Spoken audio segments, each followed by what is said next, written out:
दापयित्वा करम धर्म्यम राष्ट्रम नित्यम यथाविधि अशेषान कल्पयेद राजा योग क्षेमानतंद्रता। यही वह श्लोक है जो वित्त मंत्री ने आम बजट 2022 को पेश करते हुए कहा था। महाभारत के शांति पर्व के इस 11वें श्लोक का अर्थ है, राजा को चाहिए कि वह किसी भी ढिलाई का परित्याग करे, धर्म के अनुरूप राज्य पर शासन करने के साथ साथ धर्म के अनुरूप ही करों का संग्रह करके जनता के कल्याण की व्यवस्था करे। नमस्कार, मैं हूं ऋषिकेश। द डेलाइट न्यूज में आप सभी का स्वागत है। वित्त मंत्री निर्मला सीतारमण ने कोरोना महामारी की तीसरी लहर से लड़ते भारत में अपना चौथा बजट पेश किया, जिसमें निजी निवेश और रोजगार उत्सर्जन को मजबूत करना मुख्य केंद्र बताया गया है। आजादी के 75 साल में पेश बजट भारत के अमृतकाल यानी कि अगले 25 वर्ष के सरकार के विजन की नींव रखता है, क्योंकि 25 साल बाद हम आजादी के 100वें वर्ष में होंगे।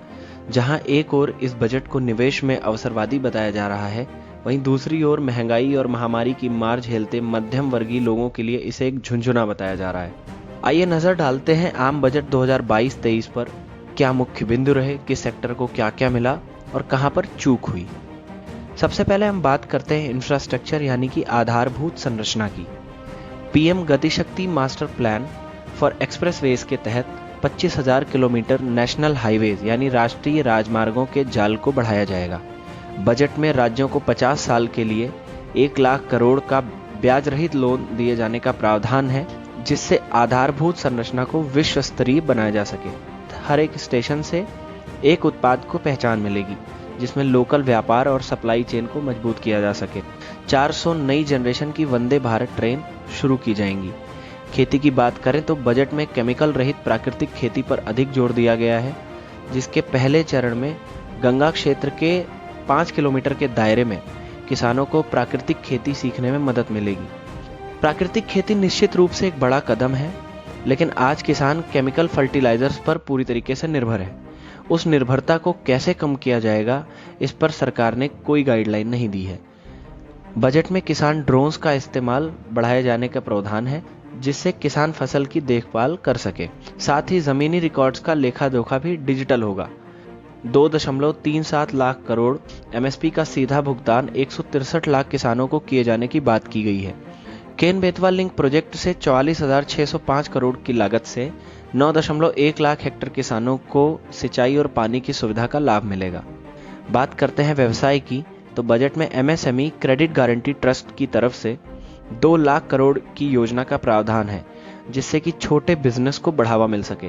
स्टार्टअप्स के लिए सरकार ने बजट में बताया है कि एमएसएमई रैंप योजना के तहत उन्हें वैश्विक स्तर पर डिमांड के अनुरूप बनने में मदद मिलेगी।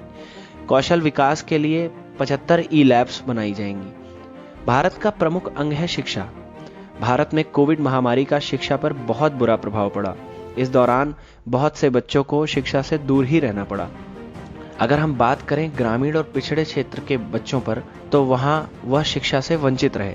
जहां पर एक और शहरी क्षेत्र में पढ़ रहे बच्चों ने डिजिटल माध्यम से अपनी पढ़ाई को जारी रखा, लेकिन वहीं दूसरी ओर ग्रामीण बच्चों के पास समुचित साधन न हो पाने की वजह से उन्हें शिक्षा से वंचित रहना पड़ा।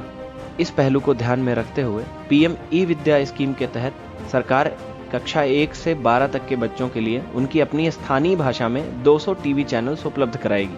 इसके साथ ही डिजिटल विश्वविद्यालय खोलने का भी प्रावधान है।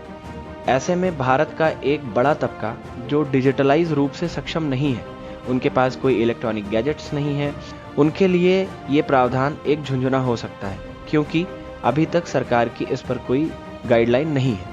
सरकार ने शिक्षा के डिजिटलाइजेशन पर जोर तो दिया है, लेकिन जमीनी स्तर की बात करें तो पिछले 2 साल में उनकी शिक्षा जो बाधित हुई है, न उस पर कुछ कहा गया, ना ही प्राइवेट संस्थानों द्वारा महामारी के दौरान वसूली गई भारी भरकम फीस को लेकर कोई प्रावधान है। कुछ लोगों ने तो जैसे तैसे कर्ज लेकर फीस अदा कर दी, लेकिन कुछ बच्चों जिनके अभिभावक फीस नहीं भर सकते थे, उन्हें अपना नाम कटवाना पड़ा।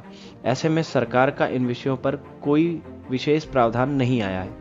स्वास्थ्य की बात करें तो सभी को नेशनल डिजिटल हेल्थ इकोसिस्टम के तहत स्वास्थ्य सुविधाओं से जोड़ा जाएगा। महामारी के दौरान इसका मानसिक प्रभाव लोगों पर अधिक रूप से देखने को मिला, जिसके लिए national tele mental health programme शुरू करने की बात की गई है। साथ ही सक्षम आंगनवाड़ी केंद्र को मजबूत किया जाएगा। यहाँ पर हुई चूक की बात करें तो ये सेक्टर डिजिटलाइजेशन से सराबोर किया गया, लेकिन गांवों के ऐसे इलाके जहां पर सभी को स्वास्थ्य सुविधाएं उपलब्ध नहीं है, लोगों को मीलों दूर चल के अस्पताल आना पड़ता है, अस्पतालों में बेड्स की कमी है, इन मूलभूत समस्याओं को दरकिनार कैसे कर दिया गया, सवाल बनता है। डेवलपमेंट सेक्टर पर नजर डालें तो हर घर नल से जल योजना के तहत 3.8 करोड़ घरों में नल की सुविधा पहुंचाने के लिए सरकार ने 60,000 करोड़ की लागत लगाने की बात कही है, लेकिन सरकार ने बढ़ते शहरीकरण और घटते जलस्तर पर कुछ नहीं कहा है कि वह इसे कैसे मेंटेन करेंगे।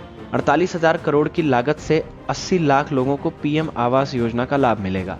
नॉर्थ ईस्ट क्षेत्र में गतिशक्ति विकास के तहत युवाओं और महिलाओं के लिए आजीविका के साधन बनाए जाएंगे। इस देश की प्रमुख समस्या है बढ़ती जनसंख्या। दूरदर्शिता दिखाते हुए सरकार ने भविष्य में जनसंख्या और नए शहरों को ध्यान में रखते हुए शहरीकरण प्लानिंग के लिए प्रशिक्षण का प्रावधान दिया है।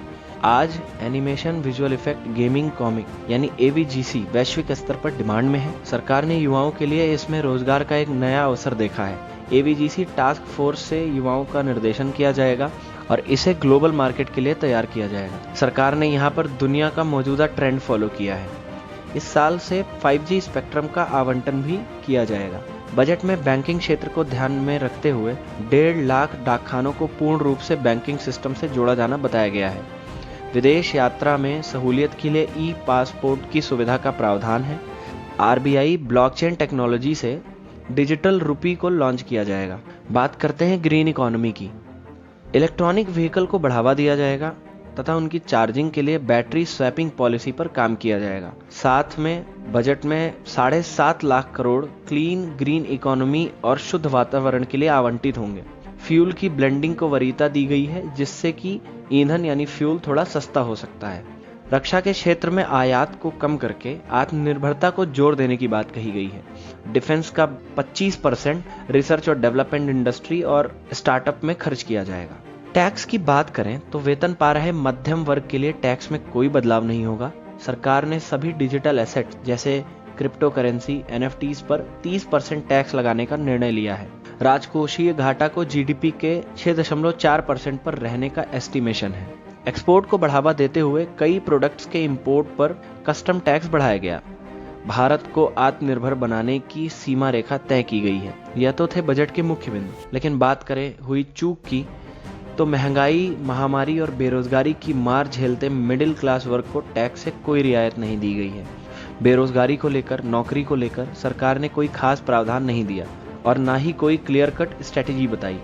आपको क्या लगता है और क्या छूटा है सरकार से? हमें कमेंट बॉक्स में ज़रूर बताएं। अगर आपने हमारे चैनल को अभी तक सब्सक्राइब नहीं किया है तो चैनल को सब्सक्राइब ज़रूर करें, जिससे हम और भी ऐसे लाभप्रद वीडियोस के साथ आप तक पहुंचते रहें।